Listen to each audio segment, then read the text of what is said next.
Yeah, so I'm recording them, I'm not streaming. I'm not either. I'm just recording. We don't need people to see the unedited version of this. No, they have to pay for this. They This have to is the good pay. stuff. They have to pay by clicking on a fucking link. Yeah, to a podcast. they gotta pay for the part where you're troubleshooting while I'm playing Fortnite. Yeah, That's the exclusive content. Well, we both had to pay for that, so they might as well too. This is FilmBookCast. FilmBookCast. FilmBookCast, the official podcast of FilmBook. Get ready for the latest in film news, TV show news, and theatrical reviews. FilmBook's podcast starts now. All right, and we are back with the FilmBookCast. I am CJ Brown. This is Justin P. Drew, also known as Shushy with me. How you doing, buddy? Oh, I'm doing pretty well. Nice. Well, yeah, we've been chatting a little bit.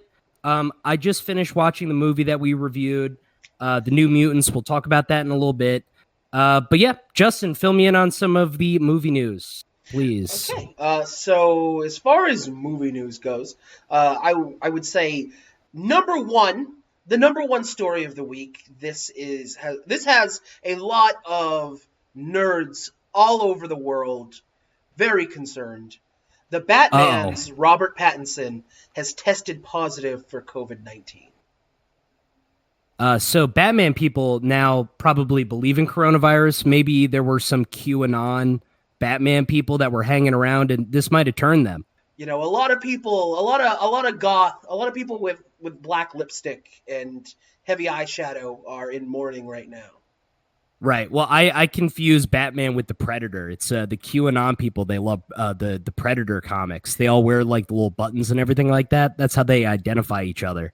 But the Predator. Yeah, because you didn't see Sean Hannity. He wore a Predator button on. Oh no, not Predator. The Punisher. Sorry, the Punisher. I was gonna say the Predator. Really, the Predator. But the Punisher makes a lot more sense. Can you imagine if the QAnon people were all about Alien versus Predator? Yeah, man. That would be awesome. Yeah, all of these QAnon people are super into this alien from another planet that hunts humans for sport in the jungle. Why are they all into Punisher? What if they were like super into Willy Wonka and they got all their hidden messages from, the chocolate factory and the things that the Oompa Loompas, the subtext of the Oompa Loompa songs. There's something there. There's something there. I don't know, but a lot of those people tend to also be white supremacists, and as we know, the Oompa Loompas are orange, not white, so there might be some kind of issue there. No, Robert Pattinson, though. Pattinson. Every role that this guy plays, he looks like he's moments away from being put on a ventilator. He looks so sick in all the movies he's in. So this actually is like very on brand, I would say. I mean, yeah.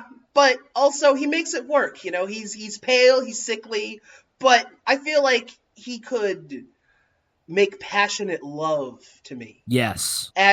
Women love. Even in his weakened state. There's a certain type of woman that loves a sickly-looking man. Like, How else do you explain why Pete Davidson is so...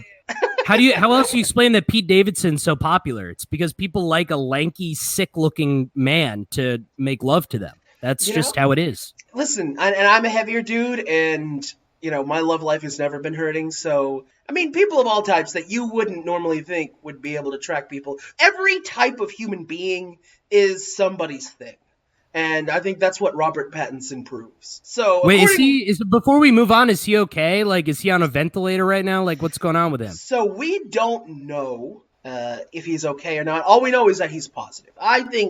He seems like a healthy dude. But Robert Pattinson, here's what confuses me about even why you're bringing this up. Mm-hmm. I feel like there's a lot of celebrities that have been getting coronavirus, and why does anybody care that this particular guy got coronavirus? I don't know why. Because it has shut down production on the Batman once again. So that's expensive. According to comicbook.com, production on the Batman has been halted after star Robert Pattinson tested positive for COVID-19, according to a report citing sources close to the film's production. After pausing production near the start of the pandemic and being off the grid for months, the film had just recently returned to production in London. News that the production had been paused again emerged earlier today, with reports simply saying that a member of the production team had contracted the virus And then Vanity Fair came in and reported that it is, in fact, Robert Pattinson who is sick with the virus. Warner Brothers, who had confirmed that production was stopped after someone tested positive, has not yet responded or verified the report. So that goes to show you that, I mean, I guess they don't have it that under control in the UK right now. That's pretty wild. I mean, it just shows you that we are not out of the woods yet. People are still getting it. Maybe not at the same amount that it was back in like March through May, where it seemed like every week, like just the number of people who had it were increasing, and the number of cases worldwide, and especially the death toll, was rising pretty steadily in a very scary fashion. A lot of people are acting like this entire situation is over. It is not over. I went downtown today to watch the movie that we're reviewing, New Mutants, and it shocked me how many people I just saw walking without face masks. And I would say most of the people that I saw, like just downtown Boston, had face masks, but anytime somebody didn't, it was jarring, to say the least. Here's the thing, though. If somebody's just walking around outside, I don't think it's the biggest deal in the world, but, if you're going inside and, trying to buy stuff in lines with people, then that's when you're going to start getting into issues. But I don't think you need to get too anal about, people just not wearing masks when they're outside of the park. It's not that big of a deal. Mm-hmm. But I will say it's great that Robert Pattinson has coronavirus. I am definitely into this. Because here's the thing, a virus like this, nobody cares if it's just poor people getting affected. It's just like another poor person disease. But the fact that, we have the guy from Twilight possibly ending up on a ventilator means that people are going to keep doing stuff about it. And that's just the simple fact of the matter. That's why we need to infect all celebrities with coronavirus. I think that Bryce Hall has done a great service to the city of LA by spreading coronavirus as quick as humanly possible. Yes, indeed. Do you know this guy, Bryce Hall? Nope. I have no idea. So he's a TikTok influencer, and he just kept throwing multiple 100-person birthday parties at his house in LA. And now he actually might face criminal charges and go to prison. Good. So that sounds good. Really hoping that he goes to prison, gets coronavirus, gets out of prison, throws a party, and then infects every TikToker with prison coronavirus, which is probably worse than regular coronavirus, I would assume. Just purely for the fact because you are in prison while you have coronavirus. That is just exponentially worse just due to the context around your case, your specific case of coronavirus. Oh my God. Because the people in LA, they really do need to lose like a good 1 to 6% of those people. I mean, that would be completely fine in my book. Sure. Yeah. Just hoping it's the right people. I am not going to dignify that statement with a response. Moving on. I meant in a video game. I meant in Call of Duty Warzone. Sure. Okay, moving on. In other news, our own film-book.com posted an article several days ago that I think is a little notable. It's called Cinemas in the Time of Coronavirus, and just an update with the national theater situation and how they are, affected by the pandemic. So, first and foremost, AMC has sold off its Baltic branches, and California and New Jersey theaters have started reopening. Entertainment. Wait, did you say the state that has the worst coronavirus cases is opening up movie theaters? Apparently. Oh my God. That's just, I mean, none of this makes any sense. The rules are so arbitrary.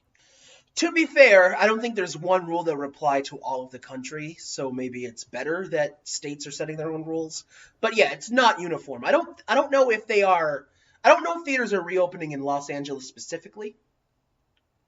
I can't imagine. It's got to be in some less populated area that has it a little bit more under control. Because I realize I'm saying things like oh, California, it's the worst state, but California is huge, and I'm sure there's parts of California that are barely affected at all. What? I don't know why I'm getting in the coronavirus weeds here. We're supposed to be pulling people out of that. We're bringing them right back into the pandemic. Why are we bringing them back into it? That's no good.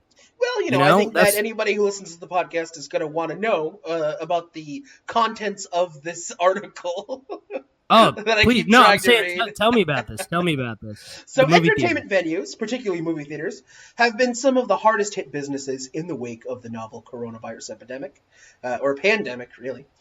Theaters in Europe and Asia have been slowly reopening these past few months after prolonged closures throughout their continents. Theaters in the U.S., on the other hand, have been much more sporadic in their closures, reopenings, and safety protocols. Some companies have managed to survive, while some have been hit particularly hard by the pandemic side effects. The consensus really is that theaters are being hit hard. Most theater chains are in a very precarious situation. Because... Oh, they're going to die. They're 100. I think a good percentage of things like comedy clubs and movie theaters are just going to be gone in the next year or so. That's just what it's going to be. I mean, hopefully, in the future, this stuff, we can get to a point where it's safe enough that this stuff can open back up kind of for real. I think that, when I went into the theater, granted, I went to the theater at literally 11 a.m. this morning to see New Mutants, and I was the only... That's a ridiculous time to go see a movie. Hey, it was 30% off. I was the only one in the theater. Nobody else came into the showing, so I got the showing for a lot cheaper than I would have paid, and also I got to see this movie without feeling like I'm breathing anybody else's air. It was actually the safest place in the city of Boston to be sitting for 2 hours, so that was pretty awesome. And I enjoyed the movie, unlike you. So that was a third thing. Excuse you, you're just going ahead and putting words in my mouth? That's not fair. Listen, we're going to duke that out at the end of this podcast. But, okay, moving on. Oh, and by the way, can I just say this really quick? Sure. When I was saying what the audience does and doesn't want to hear, I was projecting. I'm not trying to speak for you guys. I'm sorry about that. Listen, FilmBookCasters, my FBCers, if you guys hate CJ Brown, feel free to comment. Wait, where would they comment? Yeah, they comment on the link. Do whatever you feel comfortable doing to me, I guess. Yes, just rip CJ to shreds. Just destroy him. And we'll build him back up even better. Yeah, I have a lot that you could take away from me, so come and try. Destroy his life. Things are just naturally going to start opening up again. And hopefully means things that people enjoy instead of just quote unquote essential businesses, because people are starting to go a little crazy. I mean, if you don't have movie theaters or comedy clubs or churches, for real, people start going nuts. Mm-hmm. And then as far as New Jersey goes, New Jersey finally just reopened this weekend. This is the first weekend that New Jersey has had open movie theaters in a long time. So that's crazy. Congratulations to my ex-girlfriend who lives there. She lives in New Jersey? Yeah. Congrats. Well, in New York, you can see Tenet. It's in the city of New York. It's illegal to have outdoor comedy shows. So everybody's having these illegal outdoor things. And if they want to perform or, again, go see a movie, they have to cross the bridge. They have to go over into New Jersey. So there's this kind of terrible. Speakeasy style to a lot of movie theaters and theaters in general right now. Yes, indeed. Moving on to the next thing, which is kind of related. Tenet may not be playing at your local drive-in theater. And I actually have been following this story because I think it's kind of BS. I wanted to see Tenet real bad. I wanted to see it at a drive-in because I feel like Tenet, seeing it this weekend, this is the first big weekend that it's open. Tenet, I feel like is going to be just significantly more populated, those theaters, than the New Mutants will be. I feel like a lot of people, this is the movie back, right? Tenet, it's I've been waiting on this Christopher Nolan shit. I'm going back to the theater. But what is annoying me is that Warner Brothers has told drive-in theaters that they will not get Tenet if the regular theaters in their area, in their city, are not open as well. What's the deal with that? Who's making these demands? So this is from Variety.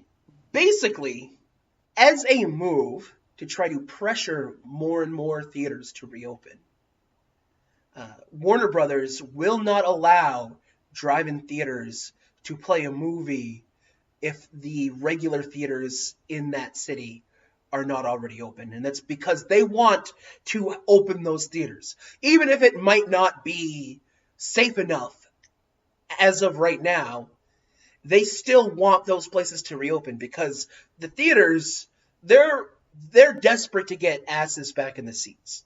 They are absolutely desperate. So AMC and Warner Brothers are teaming together, and they're not giving drive-ins Tenet. Tenet is not coming to drive-ins. No drive-in in my area, and there are maybe 6 or 7 drive-ins in Massachusetts, maybe 3 or 4 that I could reasonably hit, and none of them are playing Tenet. None of them actually have any freaking current movies. It's a little annoying. It's like looking at drive-ins. Like, if I wanted to see a movie at a drive-in, I'd be watching the original Jaws or The Goonies or... Have you been to one of these? I mean, I've been to drive-ins back in the past, when I was younger, but they don't... And back then, drive-ins had current movies. I remember when Men in Black 2 came out, I actually saw Men in Black 2 at a drive-in.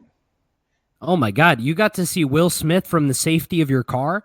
Yes. No, actually, because my family, we were a big family, so my mom brought chairs and then just blasted the audio through the car speakers real loud, and then we all sat in chairs around the car and sat in the grass and watched the movie in fold-up chairs. What I want to know is, what do you think Chris Nolan thinks of this kind of, because this to me feels like extortion. This is like a mafioso type tactic. I think Christopher Nolan's behind it, man. Christopher Nolan. Oh, so yeah? apparently Warner Brothers came to him multiple times asking him, can we please just put Tenet onto streaming? Or, put it out, kind of like they did with Bill and Ted, where you're getting an opening weekend, but you got to pay $25 for it. And he said, nah, if theaters aren't open, mofos are not seeing this movie. I want as many people to see it in the theater as possible. You've told me enough to just hate Christopher Nolan by default for now on. I mean, that's insane. Because, extorting a whole different type of business because you don't have an oligarchy control over it, that's ridiculous. That's that Nolan, baby. Oh my God, I'm kind of upset, man, because I love his movies, but if he's getting involved in shady shakedowns like this, that's not all right. I mean, at the end of the day, it is their property, it is their movie, they can do whatever they want. Well, you know what we need? That's shady. We need Joaquin Phoenix showing up to his house and giving him a little piece of, the new school, getting a little crazy at him, talking about, how milk is stolen and stuff. Maybe that'll scare him, and maybe he'll change his mind. Yeah, man.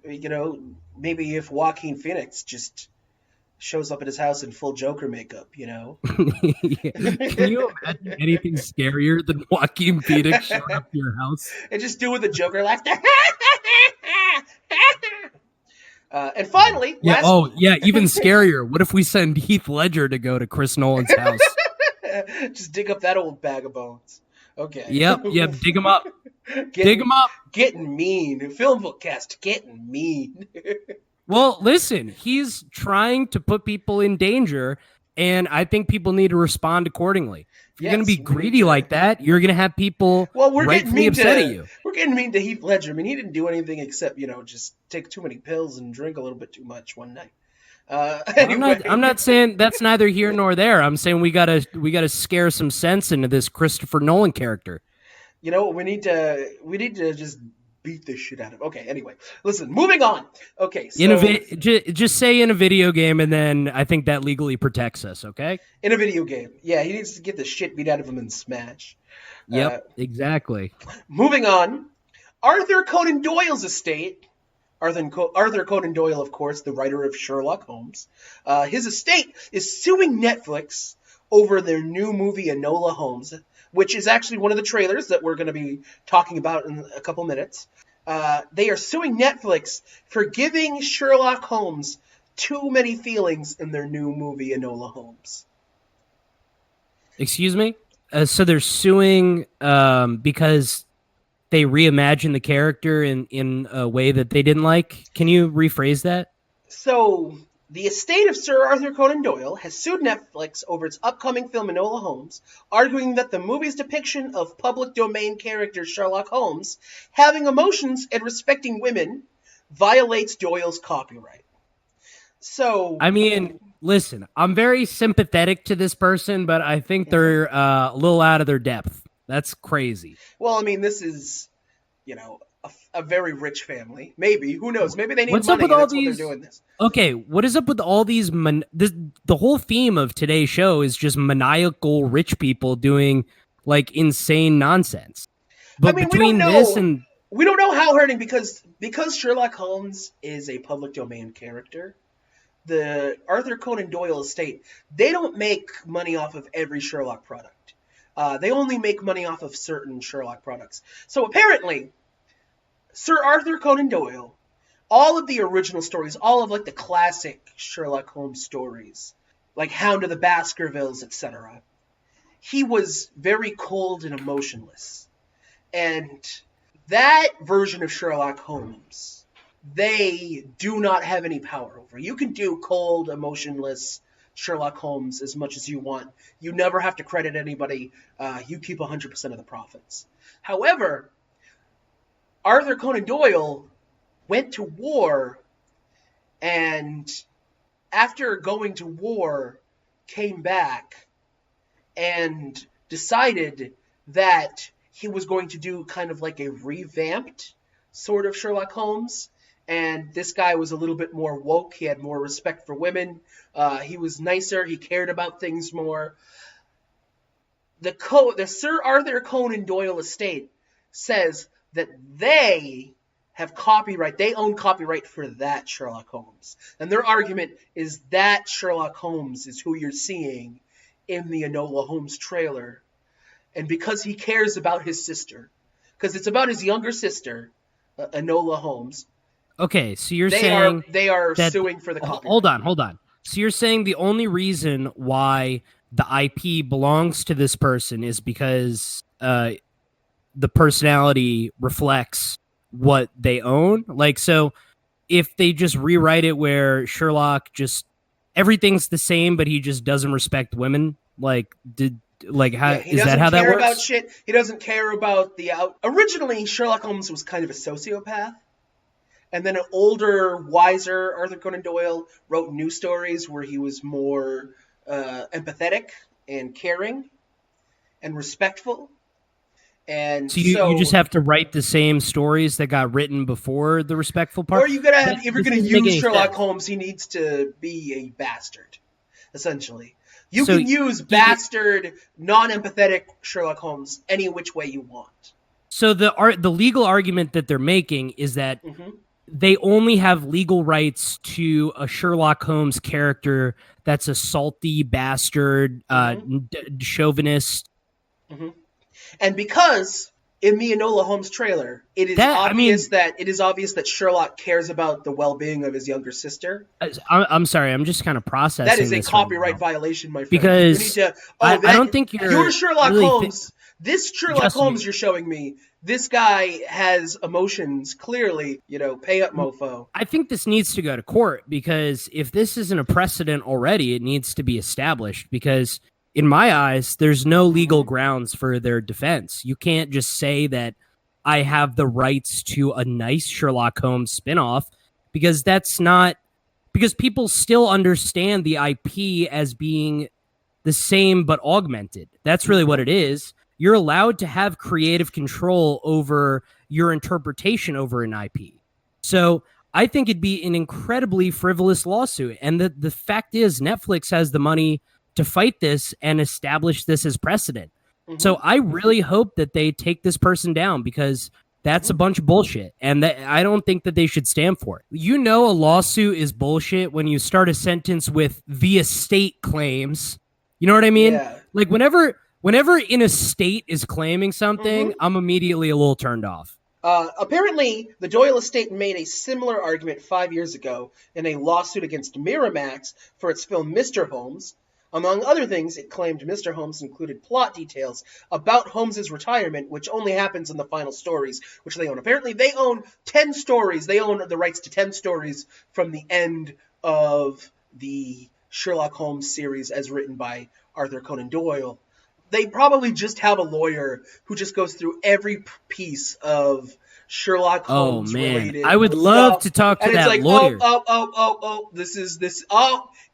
Look at him. He's not calling this woman a B word, like he should. So here we go. We're suing. This guy likes women. This guy's not a misogynist. So no, you got to have misogynist. You know what Sherlock this reminds me of, Justin?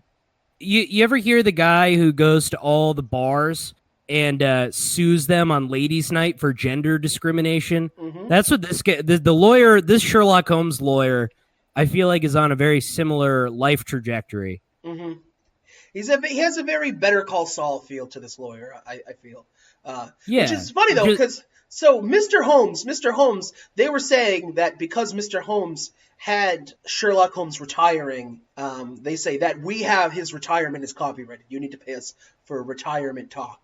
But its argument for why Enola Holmes should not, or has breached its copyright is its most abstract yet. This is the first time that they've actually tried to sue based on the emotions and respect towards women aspects. Yeah.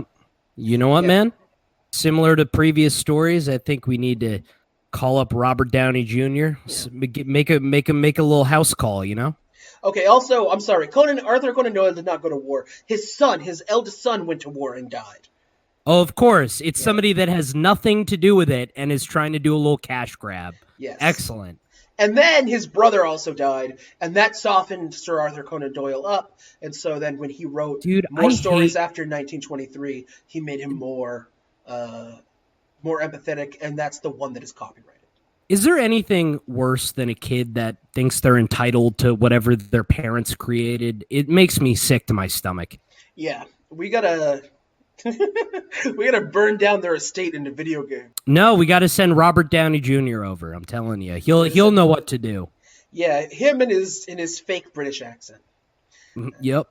Okay, so let's move on to movie trailers. First and foremost, the big trailer this week was No Time to Die, the new James Bond movie, starring Daniel Craig, Rami Malek. It's coming out sometime in November. Did you watch this trailer? No, I did not. Tell me about it. It is, I don't know, it's just basic. I'm sorry. I saw some people online kind of freaking out about it. Watching it, I just don't care about James Bond. It's like, we get it. He's going to go and bang a couple ladies. He's going to fight soldiers and win like he always does, and then he's going to save the day at the end. Maybe if you make like a woke Native American James Bond that loves women, then that'd be copyright free.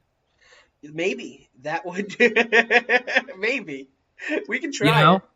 Also, maybe we make James Bond, but he's like a loser magician who, he has worked at a retirement home, and he loves making balloon animals.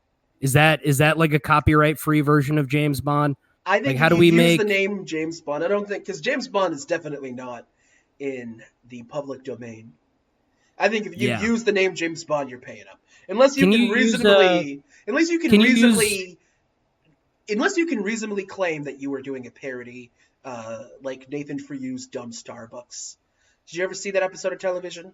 Yeah, I do. I'm just so confused by the nerve of this lawyer. And it's like James Bond, you could do any version of James Bond, and if it has the word James Bond is thing? Well, I'm tying it to the James Bond thing because there's no lawyer arguing for anything with. No, but I'm saying with James Bond, you couldn't insert any personality type into James Bond to make it where it's okay to use that intellectual property unless it's satire. It's just, I don't know. It's wild to me. Like and again, James Bond is one of those things. I am so done with James Bond. I'm so done with James Bond. Like, it's enough. Like, we get it. How long have they been doing these movies? It's been going on, what, since like the 50s or something like that? It's been forever. And do people think America collapses if we stop making James Bond and Star Wars movies? Like, what do people think happens if we stop doing this? It's money. okay. I think everybody wants money. I think that James Bond, those movies are reliable earners. There is just a section of the populace that will just go and see a James Bond movie, especially if it gets good reviews. This trailer doesn't look like anything. I admittedly checked out of the last few James Bond movies. The only thing that interests me, there's two things that interest me about this movie. One, early on in the trailer, you see Christoph Waltz, who was the villain of the previous movie. He was the villain in Inglourious Bastards too. Great. He was also yes, incredible actor. Christoph Waltz. His character is in this movie, but his character is in prison. And at one point in the trailer, you see James Bond visiting him, kind of like Hannibal Lecter style. Like, clearly James Bond needs some information this mofo has. So, like, they're kind of like talking, but there's like that glass between them. And, you know, and him saying, this new villain is not like I was, Mr. Bond. You won't be able to fight him simply with courage alone or some bullshit. And then the second thing that excites me about this James Bond movie is Rami Malek. Rami Malek, who is an incredible actor. He won an Oscar a couple of years ago for Bohemian Rhapsody, playing Freddie Mercury. He also is the star of the show Mr. Robot, which is one of my top 10 favorite TV shows of all time. Mr. Robot is a fantastic series. You should watch it. I think the first 3 seasons are on Amazon Prime. Definitely watch those, and then the 4th season should be out soon, and highly recommend the 4th season as well. You see him in this, and I'm always just, anytime Rami Malek is going to be playing any sort of role in anything, I'm always going to show up for that. In this one, though, he has kind of like a weird kind of Russian accent. Kind of how you were talking about Anya Taylor-Joy. Actually, well, We'll get into that. But before we started recording the podcast, you were talking about Anya Taylor-Joy's Russian accent in New Mutants, and you kind of had a problem with that. And I think his kind of exists in kind of a similar realm where you only get a snippet of it in the trailer, but it's just, I don't know. It doesn't seem. It's obvious that he is not actually Russian. It's obvious that he is a human being doing an impression of a Russian. I mean, not a human being. What is the point of a James Bond movie if it isn't escalating Cold War tensions? It's not a James Bond movie. You know, you need that. You need to make Americans fearful of Russians. That's why we go to the movie theater. And I don't disagree with that. But yeah, so it's just a little jarring. The next movie trailer we have actually is the Enola Holmes trailer came out earlier this week, which looks really cool. I think it's clearly a kids movie. It's got Millie Bobby Brown from Stranger Things. Do you watch Stranger Things? I only know Millie Bobby Brown from Drake.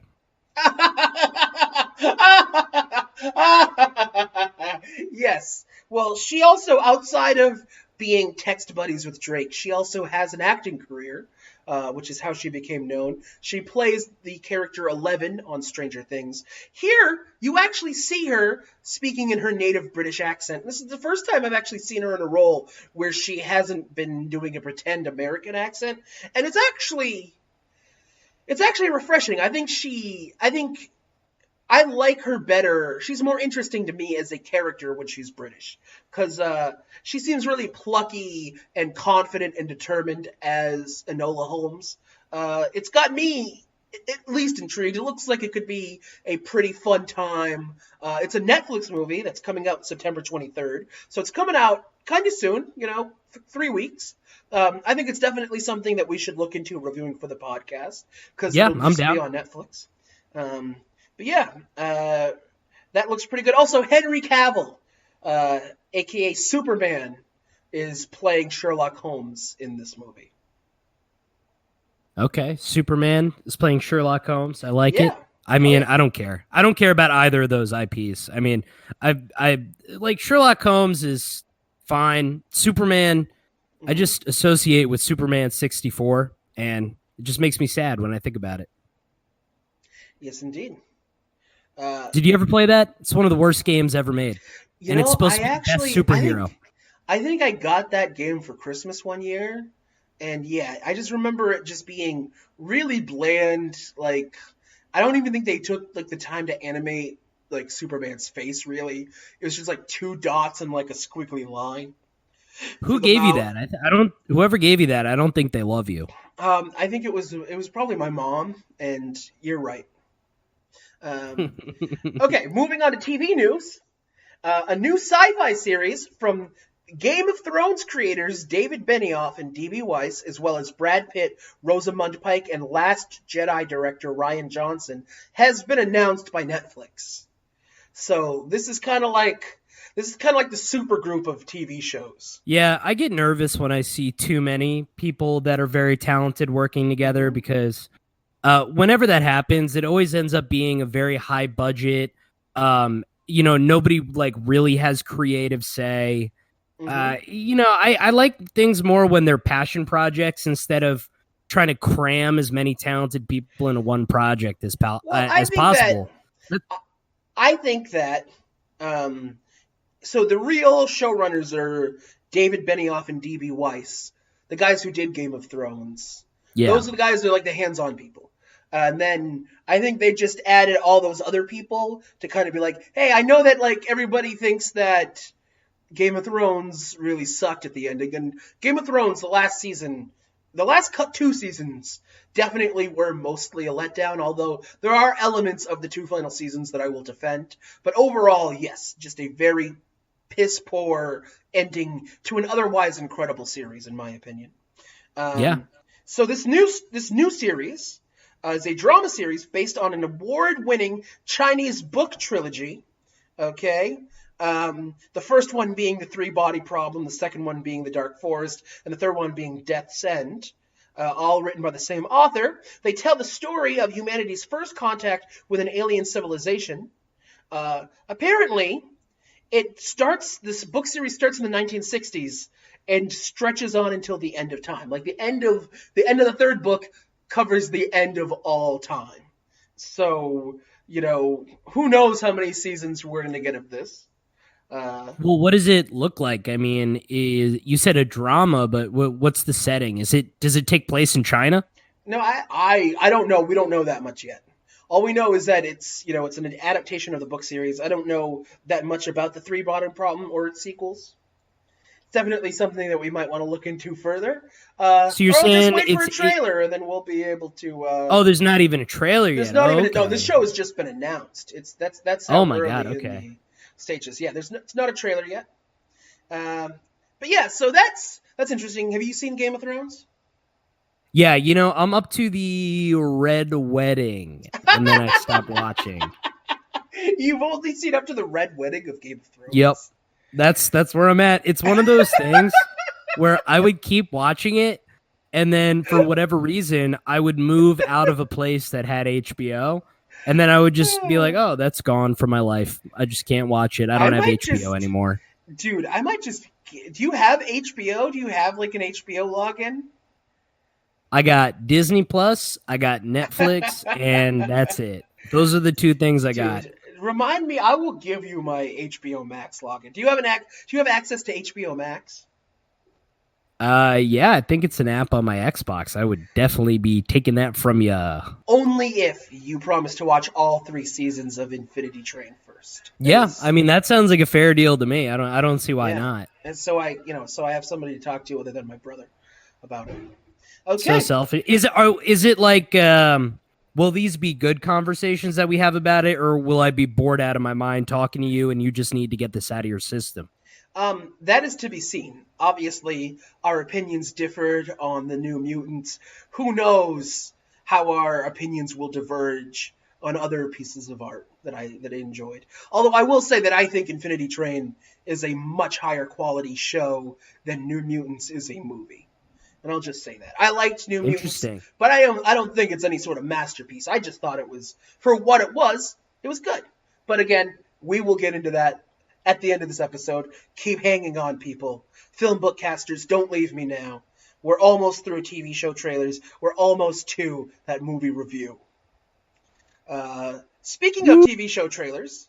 Wait, did you hear that? What? Did you hear what the audience just did? What? Woo! What? Justin! That's the audience.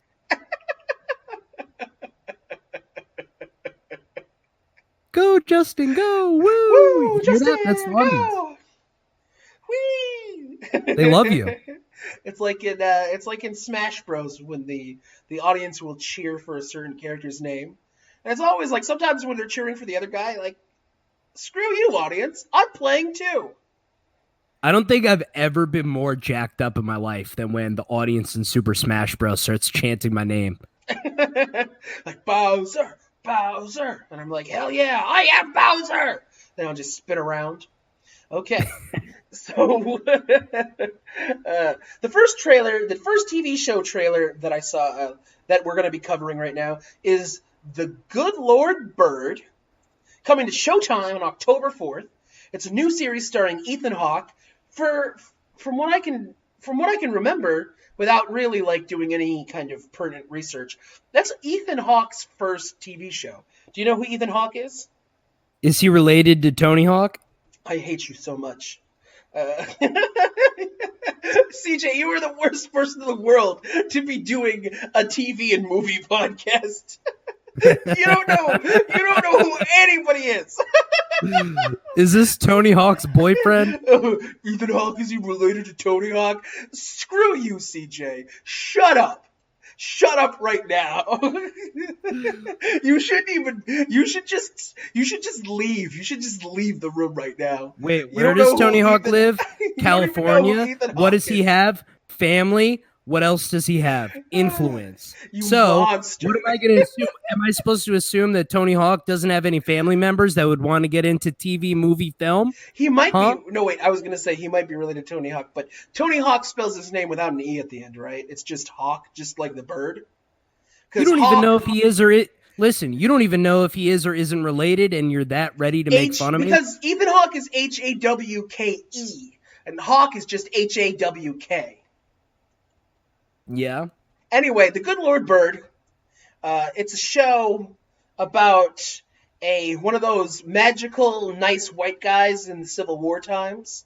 You know does Ethan Hawke, does he come from like a family of hawkers, like people who like raise hawks or something? Is that am I supposed to know that? Yes. Okay. Well, there you go. Yes. I know. Listen, I know a lot of people listen to this show are ornithologists, so I'm just trying to make it clear for them. Yeah. Okay. Yeah. And the answer is, I'm just going to say yes. I'm just going to, every time you ask a question, I'm just going to say yes to it. Yeah. I think it's an impressive story to start as raising hawks and then become a Hollywood actor. So that's all I'm trying to say. It's quite the origin. It's quite the origin. But yeah, so The Good Lord Bird stars Ethan Hawke, and it's set in Civil War times during slavery, and it's just, which it looks funny and it looks cool. It's about like some crazy old white dude in slavery times, just kind of taking a freed black slave under his wing. Kind of like, it seems like kind of a play on Django Unchained a little bit, although if you watch the trailer, it kind of definitely has its own direction it takes that. But it is, one of those genres white people love to populate movies with, where it's like, look at this white guy. This was the one cool white guy in slavery times. Look at him. Is this a comedy movie? It's a TV show. Is it a comedy TV show? The trailer does go for jokes. Okay. I do love a good slave comedy. I mean, I could get behind this. So, yeah, but it looks like it has elements of both comedy and drama. It also stars Daveed Diggs, he was in Hamilton. He's been in a lot of stuff. In an incredible movie that came out last year called Blind Spotting, that I highly recommend. He also hit his own Broadway show. It was it's like a hip hop cipher. It's like right across the street from Hamilton. Oh, no way. Yeah, he's incredible. Dude, he's incredible. I love Daveed. He's a talented guy. Super, super talented. But yeah, so Good Lord Bird. Definitely seems like it's kind of got that white savior complex about it. That gives me pause, but the trailer was funny, and Ethan Hawke seems like he's having a blast as the character he's playing, and it's a funnier character than I usually see Ethan Hawke play. The guy who usually kind of plays, like, down on their luck bastards. So it's going to be interesting to see if this show is any good or not. Moving on, the next trailer that we have is The Haunting of Fly Manor, which is a sequel season to The Haunting of Hill House that came out last year. Did you watch The Haunting of Hill House? Controversial. Because here's the thing. Haunting at Hill House, I liked it up until the end, and I just can't even imagine them continuing this story. It's over, boys. This is a different story. So it actually takes one of the actors from the first season, recasts her in a new role. It's a completely different haunting, a completely different house. Very similar. It looks like it could be the same house from the trailer that I saw. It looks kind of like more of the same. So basically, they're going the American Horror Story route, where every season is a new story with new characters and a different haunting. It's, I don't know if they're going to just kind of connect them all in some kind of weird, large haunting verse kind of way, like kind of how the later seasons of American Horror Story started having random characters from earlier seasons pop up. And it's like, oh, look, all of the American Horror Story seasons are connected. They all take place in one large verse. Or like, I don't know if you've ever seen the Pixar Theory. Have you ever read Pixar Theory? Yeah, how it all exists in one seamless universe. One universe, and it's just billions of years where humans evolved into monsters, and that's where you got Monsters, Inc. But then, like, that had the temporal doorway that, like, brought them back in time to a time before monsters had evolved. And then, like, at a certain point, like, they evolved into cars, or they evolved the ability to put their consciousness into cars, and that's the Cars series. All happens through that fucking era of it's terrifying. It's ridiculous, and it obviously makes no sense. But it is fascinating. It is a great, like, 3-hour Wikipedia and YouTube wormhole that you can get sucked into if you ever feel like it. But yeah, so back to The Haunting of Fly Manor. Haunting of Fly Manor, it kind of looks like a trailer for the first season of Haunting of Hill House, except there's one kind of outlier where the little girl who's at the heart of the season, at one point in the trailer, you see her, and she's sitting and some kind of monster ghost thingy is coming up behind her and starts to go, like, and all of a sudden she turns around and she looks at it and she goes, shh, and she, like, puts her, her index finger over her lips and she goes, shh, and she shushes it. And you're like, oh, whoa, okay, the twist of this season is, for some reason, this little girl's not afraid of ghosts. And so that's really what would have me tune in. I liked the first season. I felt like The Haunting of Hill House fine. I thought it was a fine TV show. I thought it had a pretty great twist halfway through. The 5th episode had a pretty wonderful twist in it. But then I thought the end of the season, especially like the last episode, I thought was just way too... It resolved things way too nicely. When I'm watching a horror movie, I don't want things to be resolved. I don't want people to, like, hug at the end and be like, we did it, we survived. I want, like, okay, this person's dead. This person used to be in my life. Now they're no longer in my life, My life is worse off now. Everything is bad. I want horror movies to turn out like most stories in real life do, So for me, Haunting at Hill House was very frustrating because I thought the bent neck, the twist, the bent neck lady sort of plot that played out was one of the best TV horror movie plots I'd ever seen. But yes, the that ending twist was so unbelievably cheesy and low-hanging fruit that it's like an emotional roller coaster ride. They should have, honestly, even if it didn't, like, sum up the series that well, if they ended at the bent neck lady stuff, I think that would have been a good series. I would have been okay with that being the end of it. Yeah, that could have been, except there were a lot of narrative balls just kind of spinning in the air at that point. So, but yeah, it should have. That was the problem. Its best episode occurred halfway through the season, and then they just had 5 more episodes. And also another problem I had with that show that I have I have this problem with a lot of horror series, is that no single episode is all that scary. It seems like they just kind of tease things the entire time that never really quite come to fruition, and that always annoys me. Well, it's like a horror mood and atmosphere, but it's not like 1-2 jump, 1-2 jump. It's not exactly that scare jump format. It's more like you're sinking into a vibe and kind of living in it for a while, which yeah, it's not like, on the edge of your seat type horror, but I think it definitely has its place. Absolutely. Yeah. And it is what it is.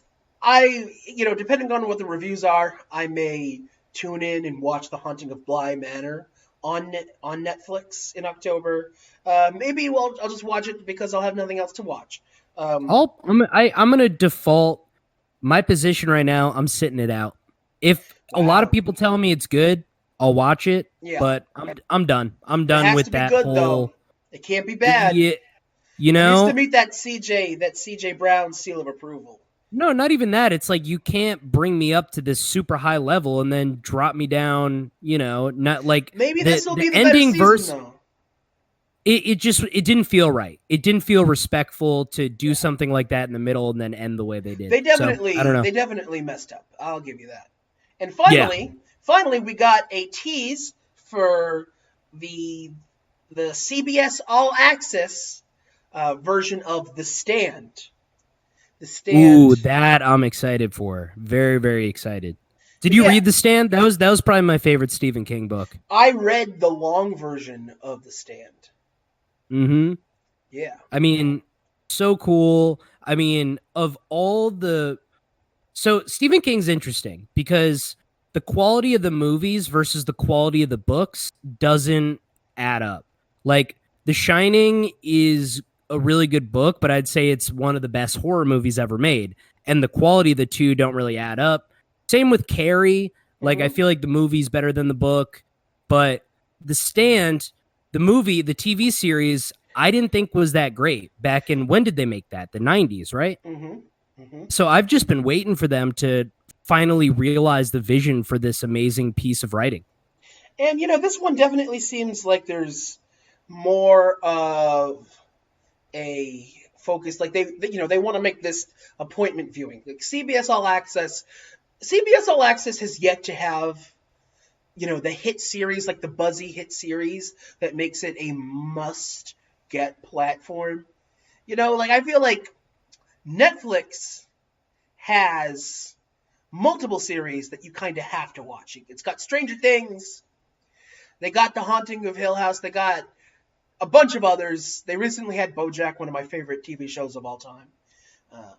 And it's got even more that I can't even think of, like You, etc. It's got a lot of stuff. You need to have the exclusives, man. I have Hulu specifically to watch Ellen. I'm such a big fan. Yes, exactly. So CBS All Access doesn't really have anything that's not already on CBS. So they're hoping that this is their big push. They want this to be... I mean, let's be totally honest. I don't need to know anything about this. It's going to suck. And I'm going to be mad about it. And I almost didn't even want to hear about this. You know what I mean? I kind of wish you didn't. It's got a good cast. It's got James Marsden in it. It has Whoopi Goldberg. Whoopi Goldberg's in it. I mean, the Stand needs to go to a battered movie. The Stand needs to go to a battered movie shelter. Battered book shelter. It's funny. It's funny you say that. And Amber Heard's in it. Oh my God! Take that. Strike it from the record. Nobody said that. It's just a wonderful little coincidence. So I don't know. Funny. The trailer looked like it could be good, but I could also see it being terrible. I'm going to hold out for this one. I read the 1,200-page version of The Stand. I loved that. It was an emotional experience. It took me forever to finish it. It took me like 3 months to read that book, in high school. It was crazy. Yeah, that one's a tough one too because there's a lot of characters. So you really got to slow down and be like, oh, when they say Chris, they're talking about this person, and they're always introducing new characters, especially in the first half. So you do want to take it a little slower. But they're than even other books. Introducing new characters up until kind of like the very end. It's crazy. But I see. That's why I originally didn't get into Game of Thrones because there were so many characters. Because the first few episodes, they don't even explain what's going on. They just throw you in. They're like, oh, this is him, this is him, this is him. It's like being at a party where you know one person and then they introduce you to a group. And then they're like, all right, go. Now memorize everything about them. Kind of. I get where you're coming from. But yeah, so we'll see. And both of us have read the book, so we will have a little bit more knowledge of where everything is going and probably help us follow the plot line, which could get I'll kind say of this. windy. I will be very upset if there's no squid at the end, and the real fans know what I'm talking about. Yes, they do. But yeah, so that's all of our movie and TV news. That's all of our trailers. So we are now set to move on to the movie review. Are you ready to review this friggin' movie, CJ? Yeah, so let's start with this. For one, I would say it's worth watching. Before we say anything, it is definitely worth watching, at the very least. Okay, yeah, and I 100% agree with that.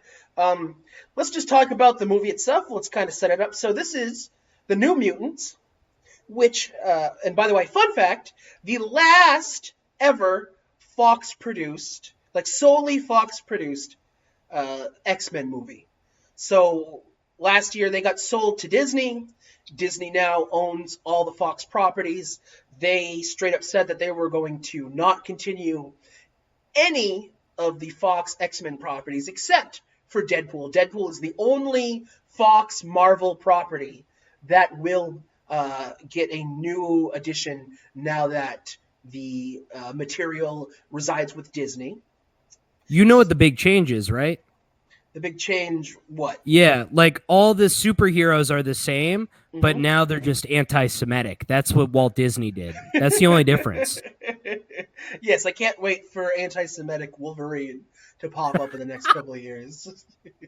Just a Wolverine that denies the Holocaust.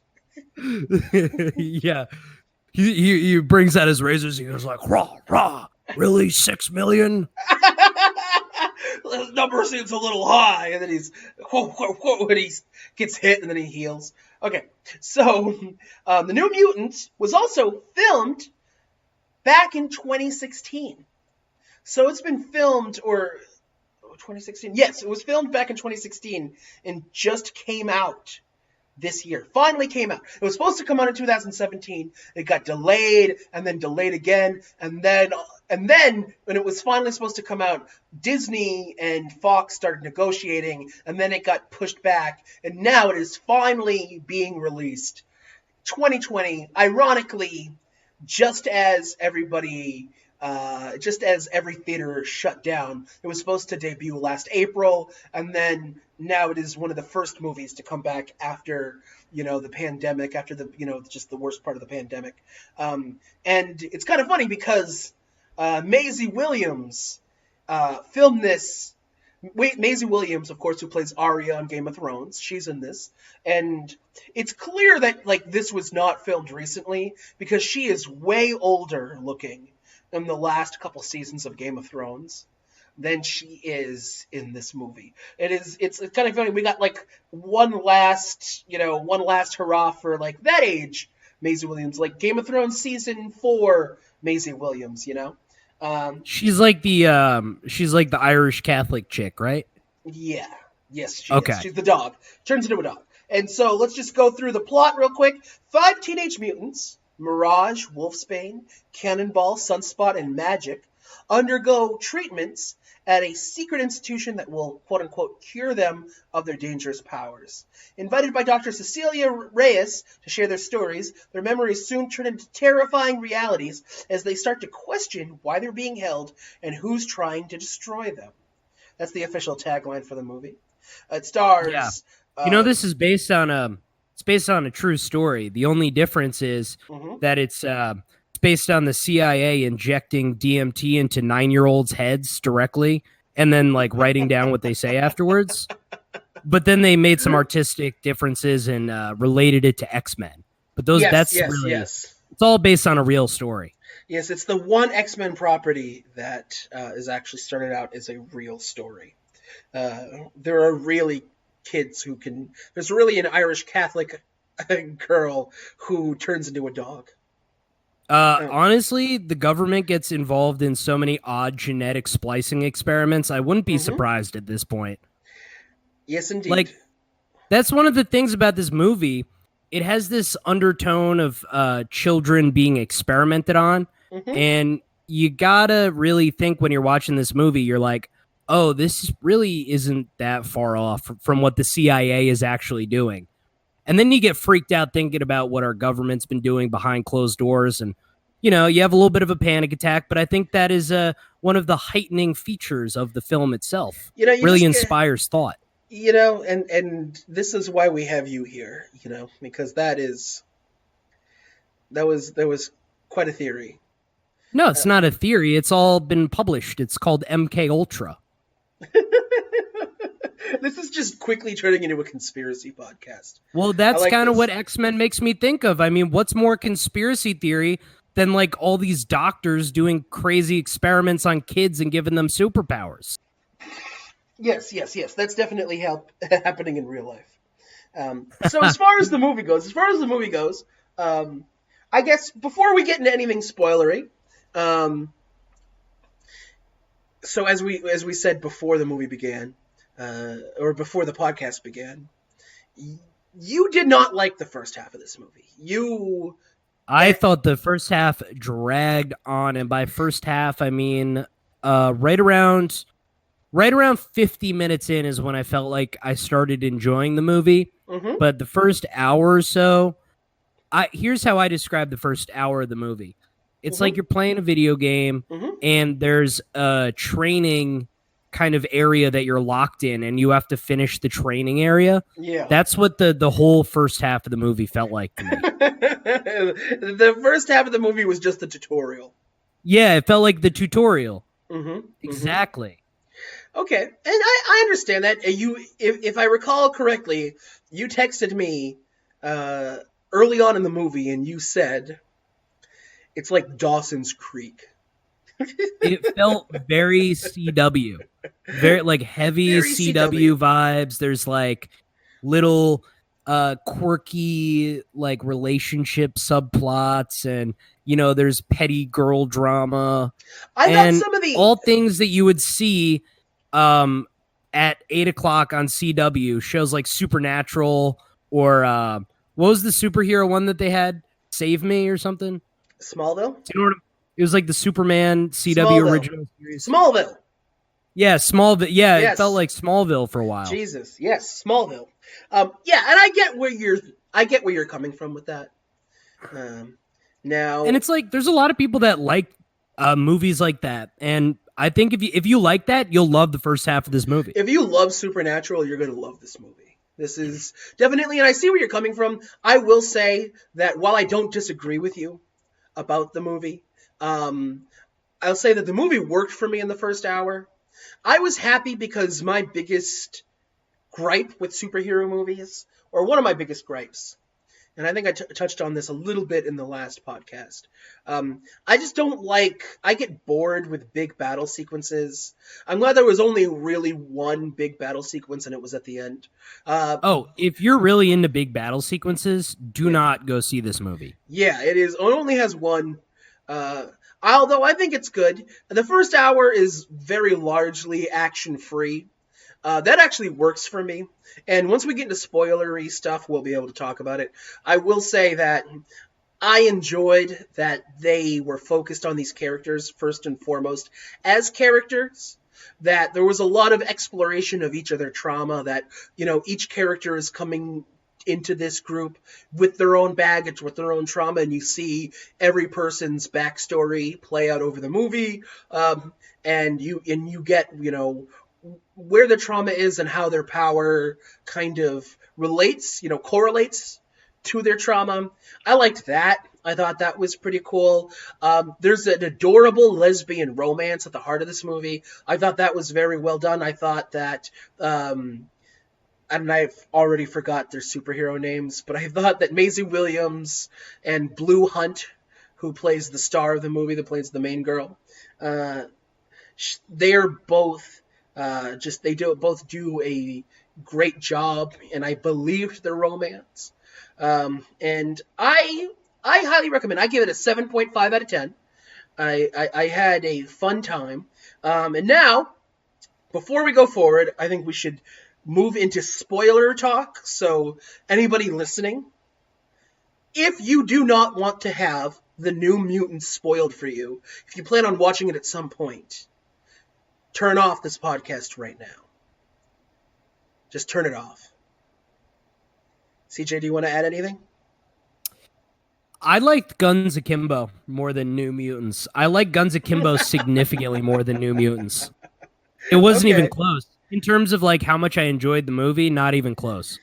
But yeah, but do you get where I'm coming from? That I thought like the relationship, like the little lesbian romance they had, it was sweet. I do think that, yes, the movie is kind of dumb. I loved that the robot, or not the robot, the computer there, it just gives the most like obvious, like, just you know what I'm talking about? Anytime like the computer gives that doctor a command, it's like observe, write down movements, talk to her about her trauma. You know, it's just I don't know. It just I was not compelled by any of the characters. I didn't care if any of them lived or died.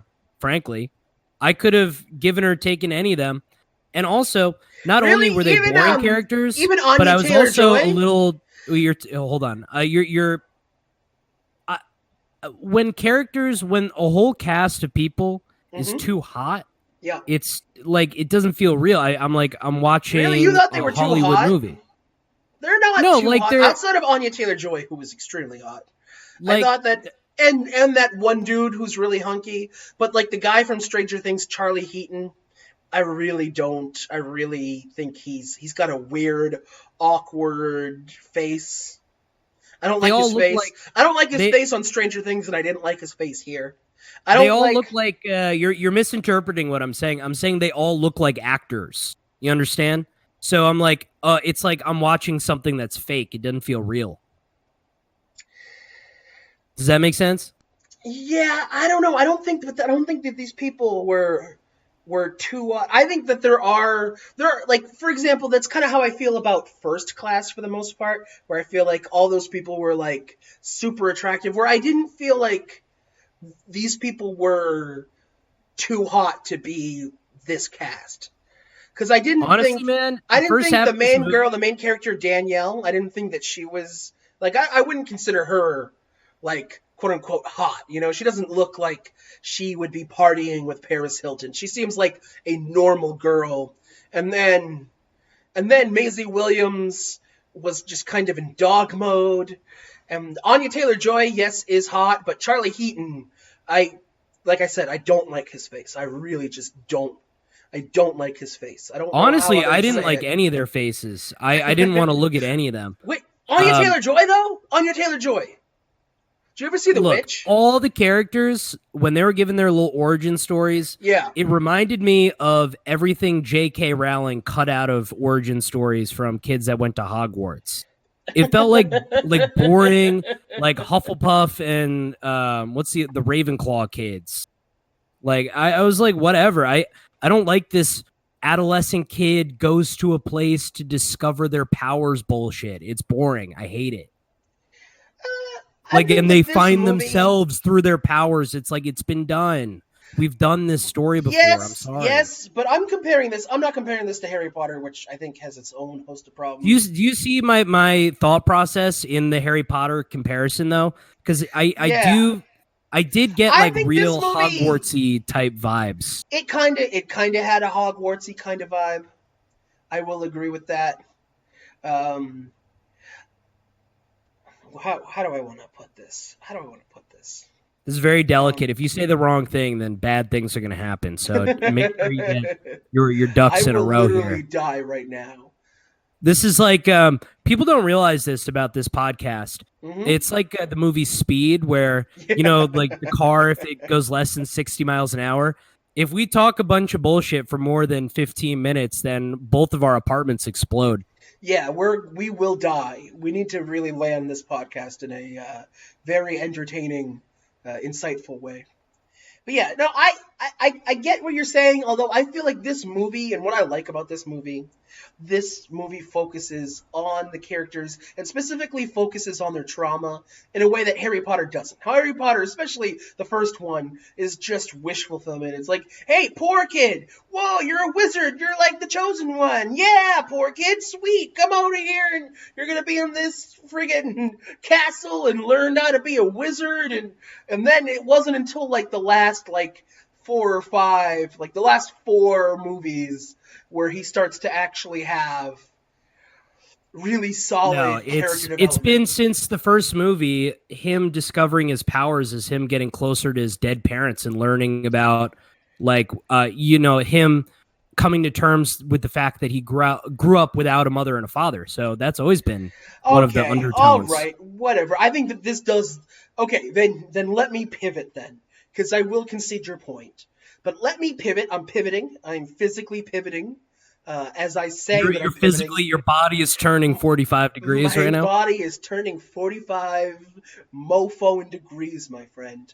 And let me say that I think this movie covers that sort of territory better for me personally. I didn't have any kind of emotional attachment to Harry Potter. I think Harry Potter is actually a Mary Sue. People talk about Mary Sue's. You know what Mary Sue is, of course, right? No. Mary Sue is usually or traditionally female character in a movie that the female character is just great because she's great. And it's very misogynistic. And like, would Lisa be a Mary Sue? Lisa who? Simpson? Oh, well, Lisa's naturally smart. I'm talking like a big one that, like, people who are misogynists will cite is Rey from the new Star Wars trilogy. They think Rey is a Mary Sue. People seem to hate Rey. Yeah, I mean, I'm fine with Rey. I don't think she's amazing. I don't think she sucks either. As far as Harry Potter goes, I think Harry Potter is the biggest Mary Sue of all time. I think, like, that kid just... Day one of being a wizard, he's just got way more buffs than any other character. Clearly. Because he barely knows how to be a wizard and he's already kicking ass. And nothing in his backstory kind of points to him. Like, nothing about his backstory makes me believe, you know what? Yeah, he's drawing on his past here. Because we don't know anything about him other than he's poor and sad. And then all of a sudden, somebody's like, you're a wizard, you're the chosen one. And they whisk him away to Hogwarts. And then he just starts crushing it for no reason. And then you know what I think? 7 movies later, and it's over. And I think you could agree with this, is a gritty Harry Potter reboot. Yeah. Where maybe Harry Potter goes and hunts muggles. What they really, I had an idea when I was watching the Harry Potter movies, because I actually hadn't watched them until last year. My fiance made me watch all of them. And this, by the way, was about 6 months before they all went on HBO Max for free. And I paid to rent every single one of those mofos, which kind of annoyed me that I paid $30 that I didn't have to. But I feel like we're reviewing more Harry Potter than we are. We're just getting into a detailed analysis of the Harry Potter movies. I'm watching New Mutants. I'm not thinking of X-Men. I'm thinking of Harry Potter. It feels way more Harry Potter than X-Men. Good. Frankly. I like that. I like, I don't know. I feel like New Mutants, is it a perfect movie? No. Is it nice? And as an X-Men movie, and especially as a cap-off to kind of like the X-Men, the Fox X-Men years, it actually works. It functions way better as an ending to that series than the previous last movie in the series, Dark Phoenix, did. Dark Phoenix was a bomb. It was critically reviled. It really, really just kind of ended the entire Fox era of the X-Men off on a bad note. So for this to actually get released, and now this is the final Fox X-Men movie, it's kind of nice, because this wasn't bad. This was a solid movie. It's not trying to be... Here's the thing. Well, here's what I like about this movie. It's not trying to be the biggest, baddest movie in the X-Men. It has a very small kind of breadth, like... How do I want to say this? Well, it's its own story. It's its in own the little universe, story. but it's not an extension of anything. It's, in a lot of ways, it's its own thing. Yes, it's very much its own thing. It's just... But one thing that is this kind of fringe story in the X-Men universe. It's not connected to any of the other stories. It's by and large its own thing. I'm really sad that we're not getting a sequel with these characters. I think that this movie, while good, could have set up an incredible sequel. Well, do you know what this is, Justin? You know how you had Cheers? Mm-hmm. So Cheers is going to be X-Men, like Wolverine, Mm-hmm. and then this is like Frasier. Do you see the relationship? This movie is like if they only did a pilot for Frasier and it never got picked up for the full season.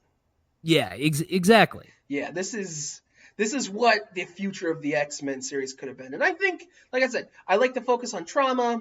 I think that, well, it didn't scare me at all, the horror sections. Just all of the monsters were way too CGI-y to be scary at all. I enjoyed what was going on, just the manifestations of all these different characters' fears. I thought that the final battle was really cool looking, although I want to know, right? So the bear that the main character got attacked by, so Danielle, the main character, the girl who you find out at the end of the movie, spoiler alert, that her power is that she can manifest people's worst fears in reality. So whatever you're afraid of, she can take that out of your head, make it a real living, breathing monster that you. And again, guess what? That was in what Harry Potter was that? That was in the second Harry Potter. I'm pretty sure. Something akin to that. Not it was exactly the third. That was the third Harry Potter. They literally had that exact same thing. I don't think it was exactly the same thing. I'm pretty sure it was the second It was exactly the same. It was a mirror exactly that when you looked at... That's the first movie. That's the end of the first movie. No. Justin, you're wrong here. There's oh my god. One of the professor of the dark arts in the third season. There's something you look at third it, season and of then Harry Potter. It shows you your exact same fear. The third season. It shows you of your worst Harry fear. Potter. It shows you what you want the most. It's a mirror that shows you what it's a shapeshifter. It's a shapeshifter. Oh, okay. Oof. Okay. Maybe I don't know. You gotta look that up. You gotta show me. Find it on YouTube. I don't believe you. I'm calling your bluff. You son of a bitch. But yeah. Anyway, so another thing that I noticed with this movie, is that one of the big plot points is like at one point the corporation. The evil corporation that's collecting all these mutant children and deciding like, oh, can we use any of the mutants for what we need to do with our evil corporation? And if they can, awesome. Let's train them to be soldiers for us. And if not, it's like kill them, right?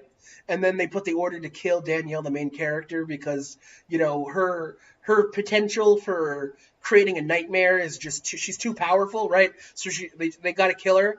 And when I was watching it, I was like, yeah, that makes sense. They should kill her. That's what I'm thinking too. Yeah. I'm like, if she can show everybody in their world their greatest fear, I mean, you got to kill her. She's got to go. And her greatest fear is this giant tornado bear that just, comes out of nowhere. And I was like, yeah, kill her. No, kill her. And so then at the end where they're all saving her, I'm like, oh, well, this is going to blow up in your faces. Like if they do a sequel. Do you even hear what you're saying right now? You're like, the movie, I give it a 7.5. It ends with a tornado bear. Yeah, it ends with a tornado bear. But here's my question. I think I started saying this and I lost track earlier. So the tornado bear, right? That's what kills her father, correct? At the beginning of the movie? Yeah, fun fact, my dad was also killed by a tornado bear. And I think I knew that about you. I think I read that in the news. But so the tornado bear... So the tornado bear at the beginning of the movie, is that a real tornado bear? Because at the end of the movie, the tornado bear that she conjures is her like nightmare version where she pulls it out of her own mind. She pulls her own biggest, worst fear out of her own brain, right? And that's the bear that attacks everybody. But no, the bear is a manifestation because remember her father gave her a bear necklace. Yeah. So when she has memories about her father, she relates them to the bears. But at the beginning of the movie, her father was killed by a tornado bear. Remember? Yeah, I mean, I think that's one of those things where she might have just been making that up in her. Remember, because even in the movie, they say things like, "Oh, trauma makes you remember things weird." So they alluded to, the fact that frankly, it's one of those details that it's like, who cares? I guess if it did or didn't happen, if it's just her interpretation of the trauma or if it was a real physical thing, I don't think is very important. At least one scene with Dr. Reyes where Dr. Reyes says, "What did you see? What did you see when your dad died?" And like she's remembering and she's like, "It was just a tornado." And she goes, "You and I both know it wasn't just a tornado." Remember, she says that, which leads me to believe that there is a real tornado bear out there. Okay, so they may have calmed the worst fear, the fake tornado bear at the end of this movie, but there is still a freaking tornado bear that is a real tornado bear that is just roaming the plains, apparently, that is just taking out entire Native American communities. It's funny because I've met Tornado Bear. He lives in San Francisco.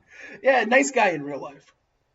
But yeah, so anyway, so that's mostly how I feel about the movie. Is there anything that you want to kind of cap off and also give us a number out of 10 rating?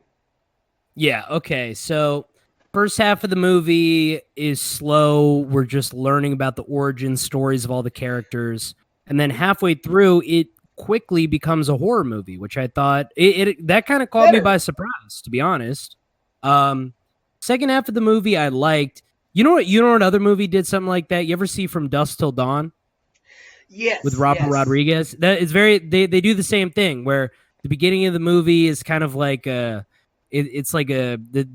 group of people, they're like robbing people. It's gritty. It's almost like a Western. The first half is a Quentin Tarantino movie, and then the second half is a Robert Rodriguez movie. It literally there's just a scene, just literally the first half is just a pretty decent setup for a pretty good crime, novel, classic 90s Quentin Tarantino crime hijinks kind of movie. And then this movie it does something similar with the switch 'em up, but the problem with this movie is it was like 120 minutes long. It's not long enough to do just like a switch 'em up right in the middle. Are you talking about what movie? Are you talking about New Mutants? It was like 120 minutes. It was a short movie. It was a very, very short movie. It was a pretty short movie, although I think that the last half hour is probably the best part of it. But I enjoyed everything in the first hour. I enjoyed it. I definitely thought it was very dumb at points. You know what scene I really liked, and I think it's going to work with like the creepy BDSM crowd, is when Arya Stark is in the shower, and then a priest comes in and takes a like a cow brander and brands her while she's in the shower. That was like one of the most surreal scenes I've ever seen. That was brutal. There are brutal scenes in this movie. That was weird. And also, another thing I brought up is that this movie legitimately has Slender Man in it. So people who are big fans of the Slender Man character idea, you'll love this movie. Yeah, there is a character in this movie that is basically, like, I would call him pedophile Slender Man. Like, Slender Man. I would assume Slender Man was a pedophile to begin with, right? Like the creepy Slender Man original idea. So the original Slender Man concept is not a confirmed pedophile, but this version of Slender Man, the New Mutants version of Slender Man, it's not Slender Man because this one has a face and a mouth, which Slender Man does not. He has a blank face. He has so here's a fun fact for you. Features. Yep. Slender Man as a pedophile, that's public domain. But if you do Slender Man that's not a pedophile, that's you have to pay the Doyle whatevers for that one. Yeah, the Arthur Conan Doyle estate owns non-pedophile Slender Man. Yeah. No, they own pedophile Slender Man. No, I don't know. I'm so hung up on how much I hate this family. Okay. But yeah, all right, let me get back to into New Mutants here. Final thoughts on New Mutants, and then give us a number. Okay. Yeah, all the characters were terrible. Their origin stories were really boring and very trite. Like it's all things you've seen before. It's like, oh, I'm an Appalachian coal miner's son, and my daddy died in the coal mines. It's like, all right, whatever. My daddy died because of me. Yeah, and then the other guy, I turned into a rocket. The other kid's like, I'm a rich kid and I don't even want to have superpowers because I have so much money. And he's the guy that lights on fire. Here's another thing I was thinking about. Superheroes that light on fire. Yeah. Every time they light on fire for the first time. There are 2 of them in this movie, by the way. There are 2 fire-based superheroes. I feel like every superhero movie, when they first light on fire, they make a sound like a scream, like they're actually on fire. And it makes me think maybe every single character that's lit on fire, they just have to get used to the feeling of dying by fire, I guess. That has to be it. Because why else would they make those blood-curdling screams? So they have this superpower, but in order to turn on the superpower, they need to know what it feels like to die by fire every time, which seems stressful. That does. It does not seem like it would be a good time. So what number would you give this movie out of 10? I give it a 5.5 or a 6, I guess. Okay, sweet. Yeah, because here's the thing. It's fine if you're just watching it. This is interesting. I actually had to torrent this movie, which I hadn't done something like that in a long time. I had to open up the Pirate Bay, and I download the movie, and somebody just filmed it in a movie theater. I hadn't seen a movie that was filmed on like somebody's iPhone like ever. Did it look decent? Could you hear everything? It was great because through the movie you could just hear people coughing in the audience, which is really funny. And also you could hear people laugh at like really not laughable moments in the movie theater, which is also hilarious. There were barely any jokes in this. I wish it were funny. Yeah. I think I would have given it a higher rating had this movie been funny. But the best part is whoever put this torrent up, I guess, was paid off by some slot machine website. So that throughout the whole thing, there were all these ads for a slot machine website.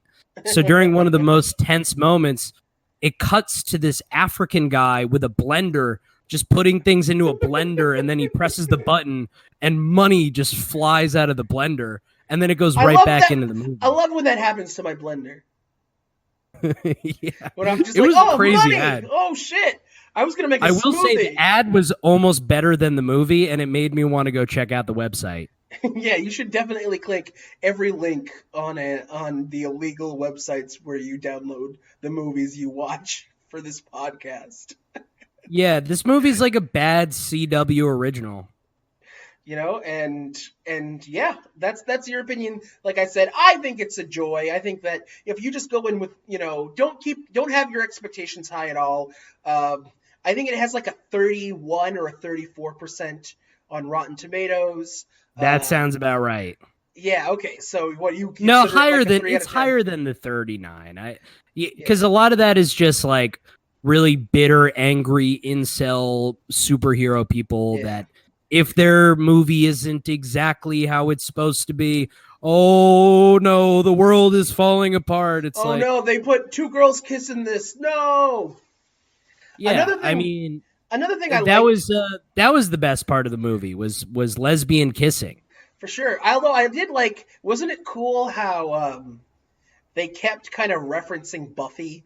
There were multiple times that they would show clips of the TV set playing Buffy, and it was always correlating with what was going on in the movie at that point in time. I did not notice that. I would never notice that. That's crazy.